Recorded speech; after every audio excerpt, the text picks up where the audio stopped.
vai falar de Roy Lichtenstein, tá? Esse Lichtenstein aqui, ele foi um pintor, escultor e artista gráfico. Claro, com esse nome nasceu nos Estados Unidos, né? E, sem dúvida nenhuma, é um dos principais nomes aí do pop art, que é o estilo artístico que a gente está estudando nesse momento. Então, a gente vai destacar aqui que o Roy, ele vai utilizar sempre cores bem vibrantes, né? Ele usa sempre muito vermelho, azul e vermelho, que são as cores primárias, né? Usa muito ponto, muita linha, e a obra que a gente sempre vai perceber dele é essa marca aqui, ó, parecida como se fosse história em quadrinhos, né? Se você olhar aí no seu livro, você vai perceber que a textura aqui da pele da mulher é cheia de pontinhos, né? Então, geralmente, ele vai fazer o que a gente chama de cartoon, vamos dizer assim, né? Ou então, até mesmo as histórias em quadrinhos que foram inspirações aí pro Roy fazer aí as suas obras, né? Aqui na galeria do nosso livro, vocês vão ver que o Lichtenstein, ele recriou uma obra do Van Gogh. Essa obra aqui do Van Gogh é a obra chamada O Quarto, certo? Aí ele fez utilizando pop art, ó. Vocês podem comparar aí o que vocês acharam. Vocês preferem a original do Van Gogh ou preferem essa daqui, ó, do Lichtenstein? O que vocês preferem? Van Gogh. Van Gogh? Caramba, me surpreendeu. Pensei que vocês queriam Van Gogh, né? Eu curto muito essa daqui, eu acho muito legal, né?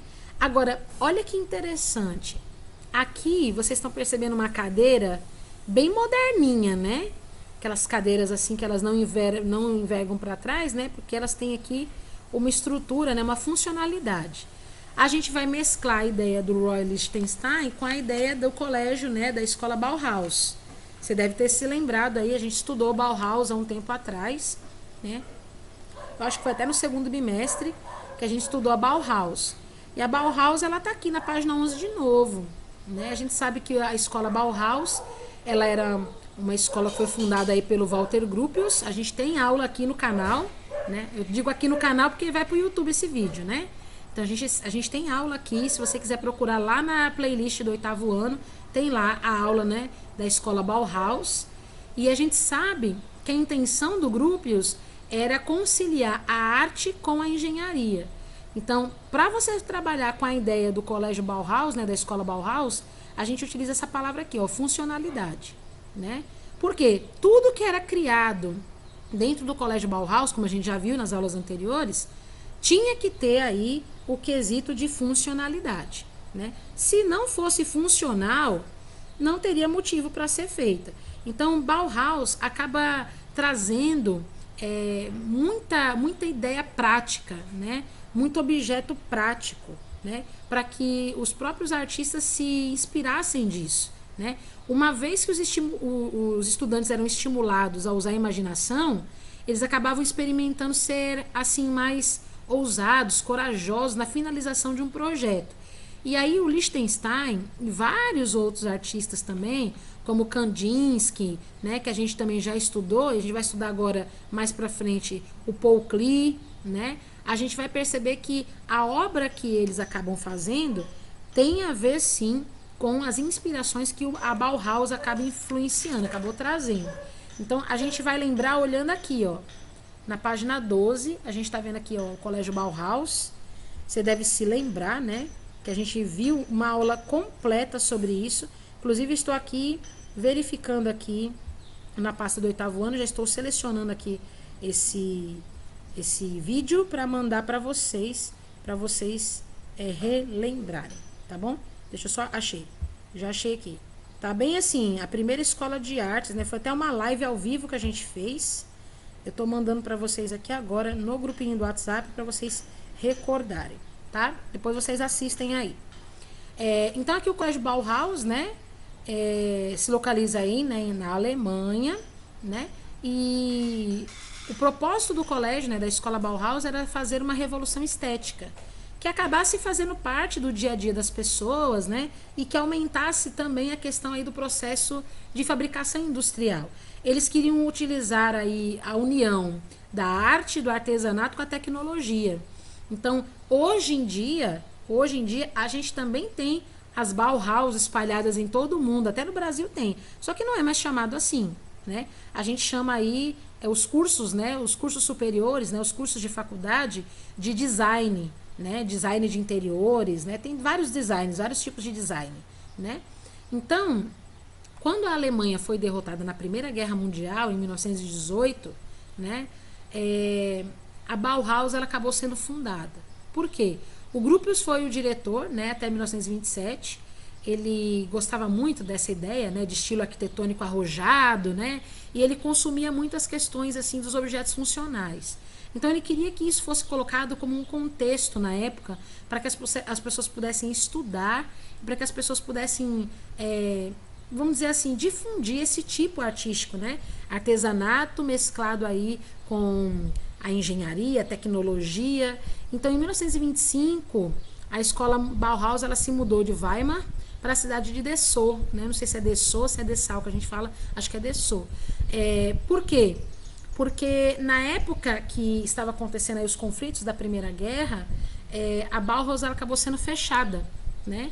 Por quê? Porque ela não era bem vista na época. Na época a gente estava observando ali o contexto da Primeira Guerra, o Hitler era aquele que era o ditador da época. Então o Hitler ordenou o fechamento da escola.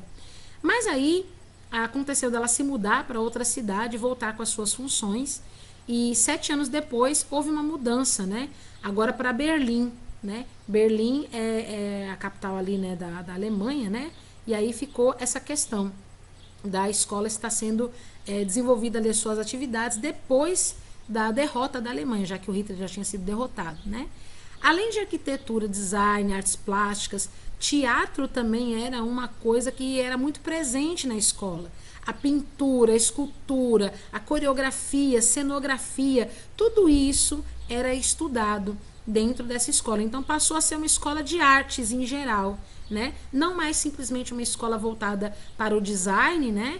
E mais sim voltada para artes em geral. E ali a gente tem um cara que a gente vai conhecer agora, que é o Oskar Schlemmer, né? O Oskar Schlemmer, ele direcionava aí, né, as questões de teatro, coreografia, né, arte terapia, não sei se é arte terapia, né? Eu não sei como é que fala.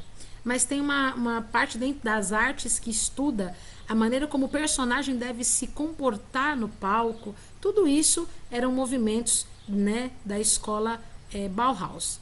Indo mais adiante aqui, ó, na página 13, você vai ver que o Schlemmer ele propunha aí a construção de movimentos mecânicos que pudessem colocar a questão aí da tensão do organismo e da máquina em evidência.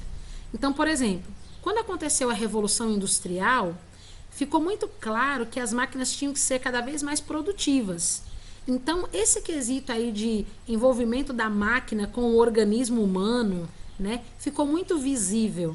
Então, a partir de estudos de física, olha só que interessante isso, a partir de estudos de física, da mecânica, foram introduzidos aí na construção de diversos itens que acabaram sendo bem notados, né, mais à frente, como o trabalho dele buscava, né, superar aí a questão do corpo humano, né, aquela questão da carne e do osso, né, ele começou a questionar essa questão aí do ser humano como um mecanismo, né? Então ele começou a utilizar a ideia de mecanismo numérico abstrato para explorar isso. Então ele explorava linhas, planos, volumes, né? Então tanto as pessoas que estavam ensaiando para dançar, cantar, encenar, tudo isso foi utilizado como mecanismo humano para ser colocado em palco e depois no artesanato dentro da escola Bauhaus.